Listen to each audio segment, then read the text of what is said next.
BPSC परीक्षा बिहार उसका जो रिजल्ट आया उसमें अपने इलाके से भी बहुत सारे लोगों का चयन हुआ है, तो इनको हम लोग मुबारकबाद देते हैं। उनके पूरे फैमिली को, ख़ानदान को मुबारकबाद देते हैं।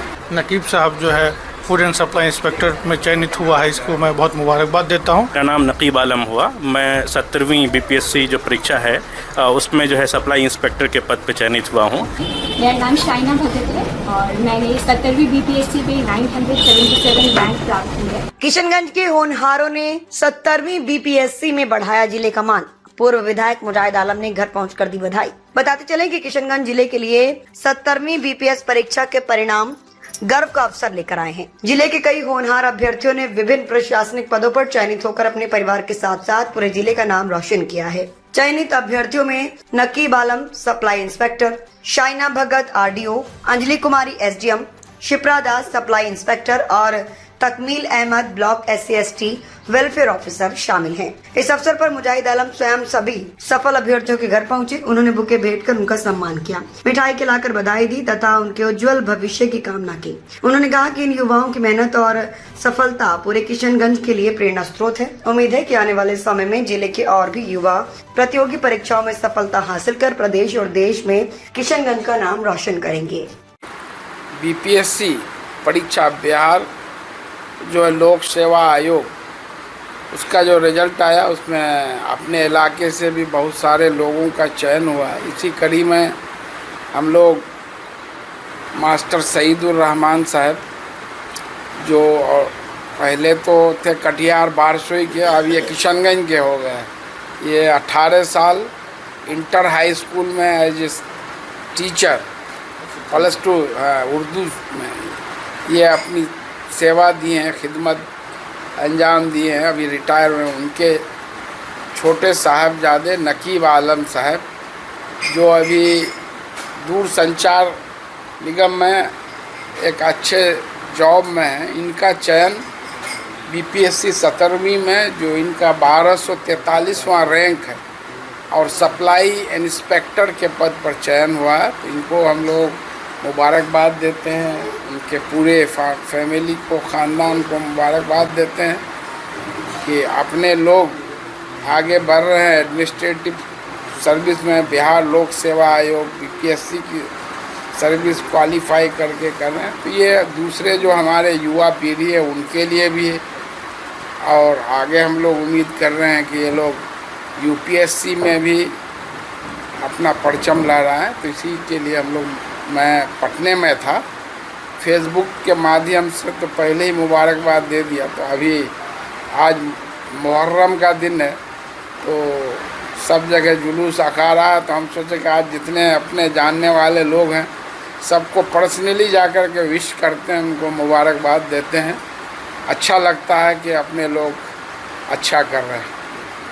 क्या संदेश देंगे किशनगंज के युवाओं को? युवाओं को यही संदेश देंगे कि भाई आप कुछ भी कीजिए, किसी भी फील्ड में रहिए, लेकिन अपने कैरियर पर ध्यान दीजिए। ये नहीं कि बाप का अगर कमाया हुआ दौलत है तो हम उड़ा रहे हैं, तो हर दिन वो रहने वाली नहीं। आपके अंदर नॉलेज आप हासिल करेंगे, इल्म हासिल करेंगे और अच्छी जगह आपका अगर प्लेसमेंट होता है तो उससे आपको भी, आपके फैमिली को भी, समाज और सोसाइटी को भी फ़ायदा मिलता है।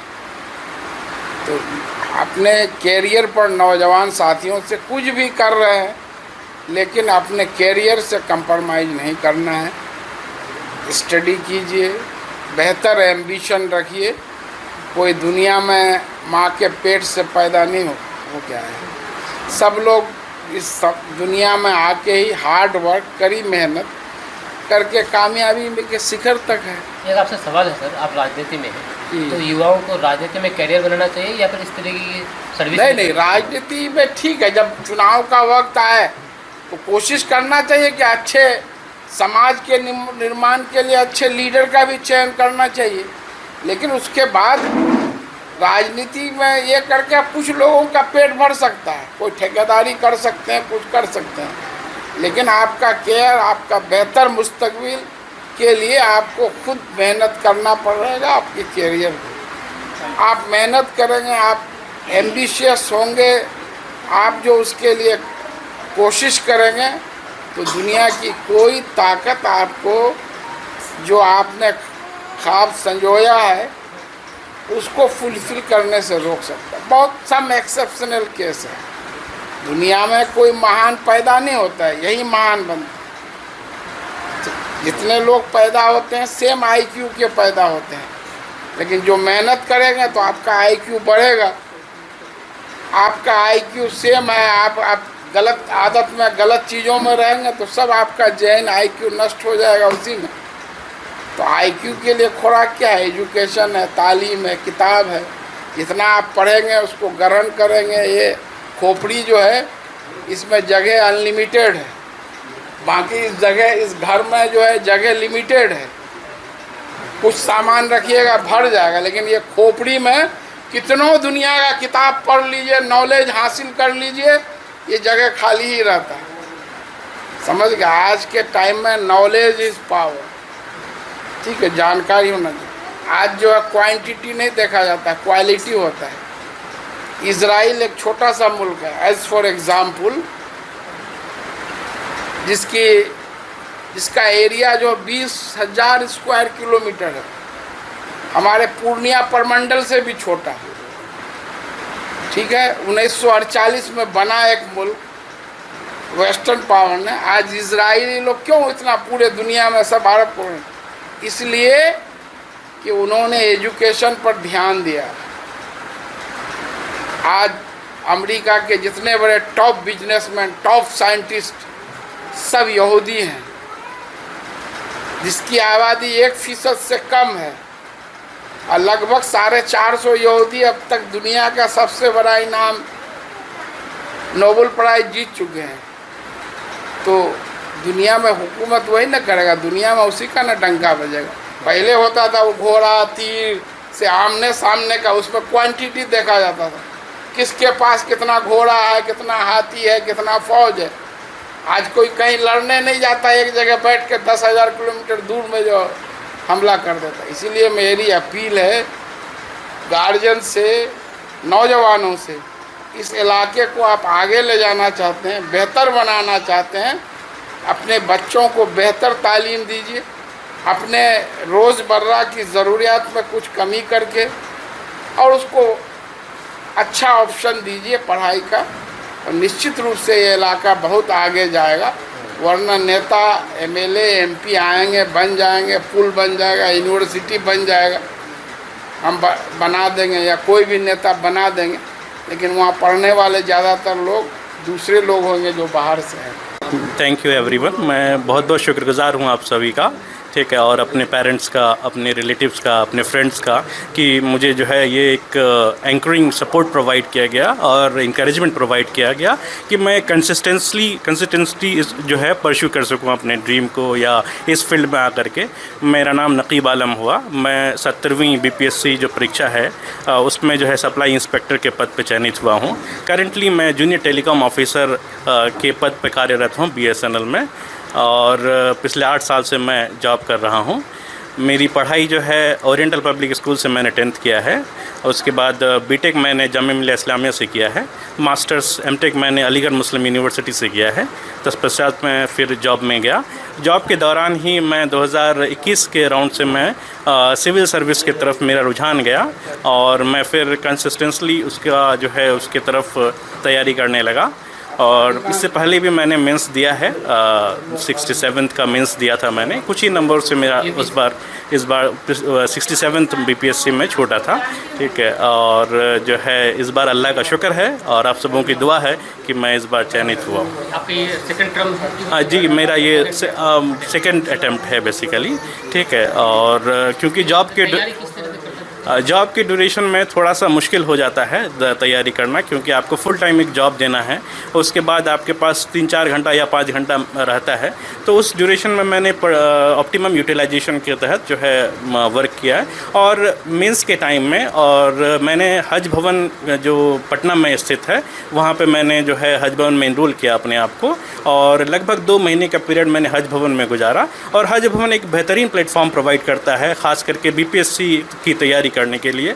और मैं लोगों से भी अपील करता हूं कि आप अगर तैयारी करना चाहते हैं तो हज भवन के प्लेटफॉर्म से जुड़िए और एक बेहतरीन इंशाल्लाह एक बेहतरीन रिज़ल्ट आएगा। ठीक। कुछ लोग कहते हैं कि इसके लिए तैयारी करने के लिए 6 to 12 के सभी तैयारी करना चाहिए, जो भी उसका ईयर होते हैं। एक बेसिक पैरामीटर्स है, क्योंकि आपका एक नॉलेज काफ़ी लंबा प्रोसेस नहीं, लंबा प्रोसेस, ऐसा बहुत लंबा प्रोसेस नहीं है इन सब के लिए। यूपीएससी के लिए एक अलग सा एक प्लेटफॉर्म चाहिए, लेकिन स्टेट पीसीएस के लिए आप एक डायरेक्शनल ओरिएंटेड आपको पढ़ाई करनी है। जो टॉपिक्स आ रहे हैं या जो टॉपिक्स जो है बर्निंग टॉपिक्स है, और आपका एक बेस स्ट्रांग होना चाहिए, क्योंकि आपने 6 से 12 क्लास के अपने ऑलरेडी स्कूल में पढ़े हैं, तो उसको रिवाइज़ करने में बहुत ज़्यादा वक्त नहीं लगता है किसी को भी। जो एक इंटेलेक्चुअली कैपेबल लड़का है या अच्छा जो तैयारी किया है, मेहनत किया है, तो उसके लिए बहुत ज़्यादा टाइम नहीं लगता है।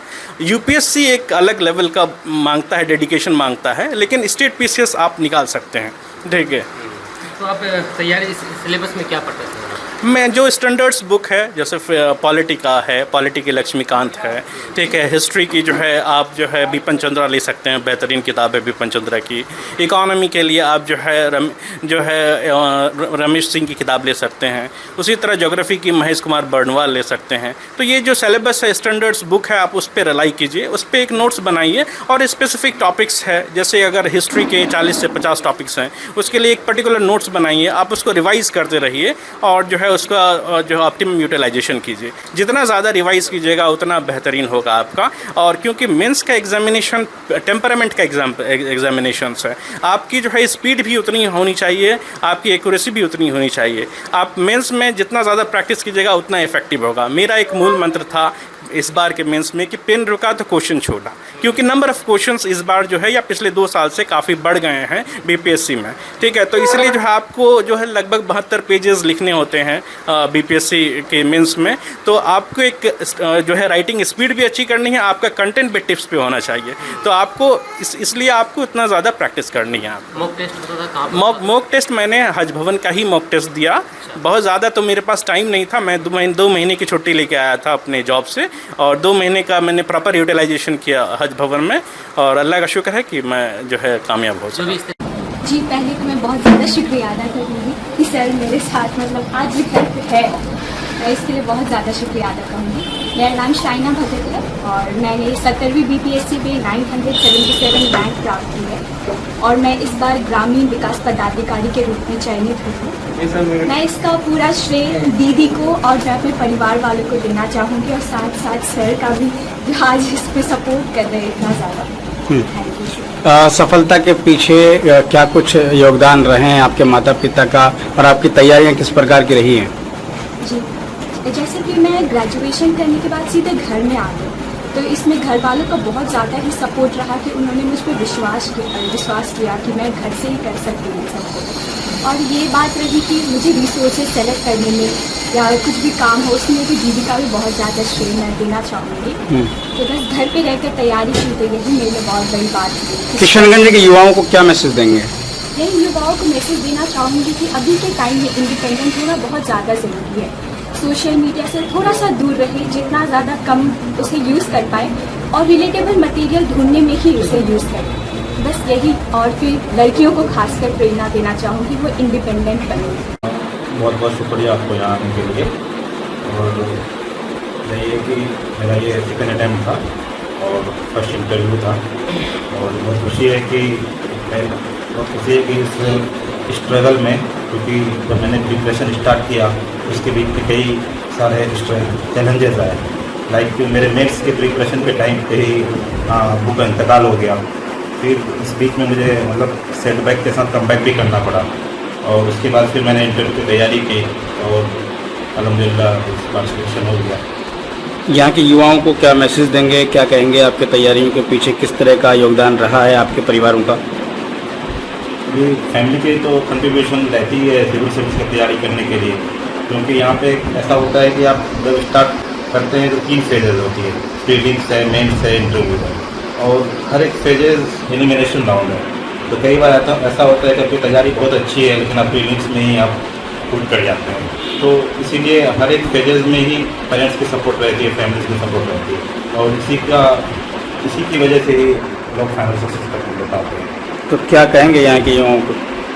युवाओं के लिए मेरा यही मैसेज है कि अगर सिविल सर्विस की तैयारी कर रहे हैं तो आप सबसे पहले कंसिस्टेंसी ट्राई करिए, कंसिस्टेंट हो सके, और डिसिप्लिन डिमांड करती है। कई बार ऐसा होता है कि आपको लगेगा कि नहीं आपसे नहीं होगा, लेकिन इसके लिए आपको डिसाइड करना है कि आप क्यों सिविल सर्विस में आए हैं, और ये जब आपको पता चलेगा कि नहीं हम सिविल सर्विस में आने का एग्जैक्ट रीज़न क्या है, तो वो आपको कंटिन्यूटी बनाए रखने के लिए आपको हेल्प करेंगे। नकीब आलम बीपीएससी 17वीं पास किए हैं, उनकी सफलता के लिए और जो उन्होंने बड़ी कामयाबी हासिल की है उनके लिए मैं उनको दिली मुबारकबाद देता हूं और आशा करता हूं कि वो अपने पद और अपने जो उनको नया एक जिम्मेदारी मिलेगी, नई जिम्मेदारी, उस पर वो बखूबी उतरेंगे और ज़िले का नाम रोशन करने के साथ साथ अपने समाज, परिवार और मोहल्ले का नाम रोशन करेंगे। मेरा नाम मनाजिर हसन, पानीबाग वार्ड नंबर 4 का मैं रहने वाला हूं और हम लोग पड़ोसी भी हैं और ये मेरा भांजा भी है। 70वीं जो बीपीएससी का जो एग्ज़ाम हुआ है, इसमें हमारे पानीबाग वार्ड नंबर 4 के मास्टर शहीदुर रहमान साहब के जो साहबजादे हैं, हमारे बहुत ही करीबी मनाजिर हसन साहब के भांजे नकीब साहब जो है फूड एंड सप्लाई इंस्पेक्टर में चयनित हुआ है, इसको मैं बहुत मुबारकबाद देता हूं। और हमारे किशनगंज के लिए, हम सब युवाओं के लिए और यहाँ के सभी बाशिंदे के लिए बहुत खुशी की बात है। और इसी के क्रम में आज हमारे पूर्व विधायक जनाब मास्टर मुजाहिद साहब सम्मानित करने के लिए घर पर आए हैं। और इसी के साथ हम सब के लिए बहुत खुशी की बात है। क्या लेकिन मेरा सपना था कि मेरा बेटा कोई अफसर, बड़ा अफसर बने, तो अल्लाह का शुक्रगुजार है कि मेरा बेटा कामयाब हो गया। मैं बहुत खुशनसीब हूँ। आप लोग कैसे मतलब कि सपोर्ट करते थे जब तैयारी करता था, तो आप लोगों को लगता था कि नहीं? हाँ, लगता था कि मेरा बेटा किसी ना किसी दिन होगा। बहुत सारे एग्ज़ाम दिए हैं, थोड़ा सा कटअप के लिए वो छूट जाता था कभी, तो फिर भी उस पर उसको भरोसा देते थे कि नहीं बेटा कामयाब हो जाओगे, तो मेहनत करोगे तो कामयाब हो जाओगे, मायूस नहीं होना। तो वो करता था अपना मेहनत, जो भी किया। इसका तो यही खूबी है कि जो भी किया 7 साल 8 साल तक और मेहनत भी किया, तो इसी में वो कामयाब हो गया। पूरी वीडियो देखने के लिए आपका धन्यवाद। अगर आप इस वीडियो को फेसबुक पर देख रहे हैं तो कृपया हमारे पेज को फॉलो करें, और यदि आप यूट्यूब पर देख रहे हैं तो कृपया हमारे चैनल को सब्सक्राइब करें।